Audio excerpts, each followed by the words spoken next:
Do you want a drink? Lee called from the kitchen as I shut the front door. No thanks, I called back. I'll head on up to your room. Sure thing.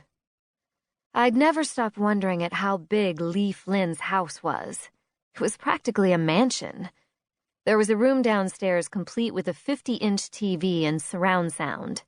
Not to mention the pool table and the heated pool outside.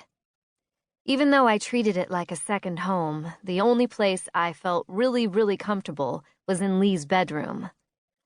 I opened the door and saw the sunlight spilling in through the open doors leading to his small balcony.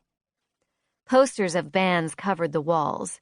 His drum kit sat in the corner next to a guitar, and his Apple Mac was proudly displayed on a smart mahogany desk that matched the rest of the furniture.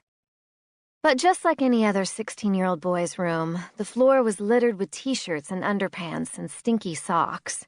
A half-eaten sandwich festered next to the Apple Mac, and empty cans were strewn over almost every surface. I launched myself onto Lee's bed, loving the way it bounced. We'd been best friends since we were born. Our moms both knew each other from college, and I only lived a 10-minute walk away now. Lee and I had grown up together. We might as well have been twins. Freakishly, we were born on the same day. He was my best friend.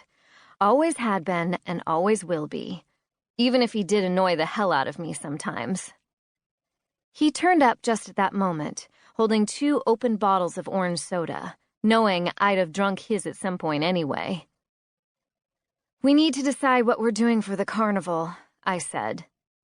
I know, he sighed, messing up his dark brown hair and scrunching up his freckled face. Can't we just do a coconut thing? You know, when they throw balls and try to knock the coconuts off? I shook my head in wonder. That's what I was thinking. Of course it is. I smirked a little. But we can't. It's already taken. Why do we have to come up with the booth anyway? Can't we just manage the whole event and make other people come up with the booths? Hey, you're the one who said being on the school council would look good on our college applications. You're the one who agreed to it. Because I wanted to be on the dance committee, I pointed out. I didn't realize we had to work on the carnival, too. This sucks. I know. Oh, hey, what about if we hired one of those, you know, I made a swinging gesture with my hands. Those things with the hammer. Where they test your strength? Yeah, that thing. No, they already ordered one of those. I sighed. I don't know then. There's not much left. Everything's already taken. We looked at each other and both said, I told you we should have started planning this earlier. We laughed, and Lee sat at his computer, spinning around on the chair slowly. Haunted house? I gave him a deadpan look. Well, I tried. It wasn't easy to catch his eye when he was spinning around like that. It's spring, Lee, not Halloween.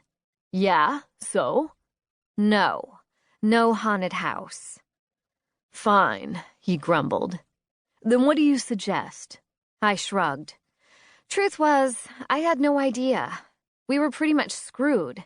If we didn't come up with a booth, then we'd end up being booted off the council, which would mean we couldn't put it on our college applications next year. I don't know. I can't think when it's this hot. Then take off your sweater and come up with something. I rolled my eyes, and Lee started surfing Google for ideas for a booth for the Spring Carnival. I tugged my sweater off over my head and felt the sun on my bare stomach. I tried to wriggle my arms back through so I could pull down the tank top I was wearing underneath. Lee, I said, my voice muffled. A little help? He sniggered at me, and I heard him get up. At that moment, the bedroom door was pushed open, and I thought for a minute he'd left me in a tangle, but the next second I heard a different voice. Jeez, at least lock the door if you guys are going to do that. I froze, my cheeks going bright pink as Lee tugged down my tank top and yanked the sweater off my head, leaving my hair static. I looked up to see his older brother leaning against the doorframe, smirking at me. Hey, Shelley, he greeted me. He knew I hated being called Shelley. I let Lee get away with it, but Noah was another matter entirely. He did it solely to annoy me. Nobody else dared call me Shelley, not after I had yelled at Cam for it in the 4th grade. Now everybody called me Elle, short for Rochelle. Just like nobody else dared call him Noah, except for Lee and his parents. Everyone else called him by his surname, Flynn. "Hi, Noah," I shot back with a sweet smile. His jaw clenched and his dark eyebrows rose a little, like he was daring me to carry on calling him that. I just smiled back, and the sexy smirk returned to his face. Noah was just about the hottest guy to grace this earth. Believe me, I'm not exaggerating.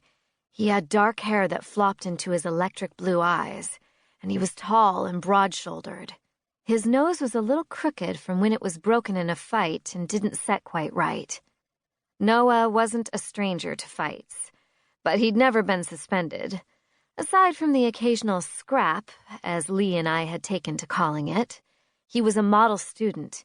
His grades never dropped below an A, and he was the star of the football team, too. I used to have a crush on him when I was 12 or 13. It passed pretty quickly, though, when I realized he was way out of my league and always would be. And even though he was unbelievably hot, I acted my normal self around him because I knew there wasn't a chance in hell that he'd ever look at me as anything other than his kid brother's best friend.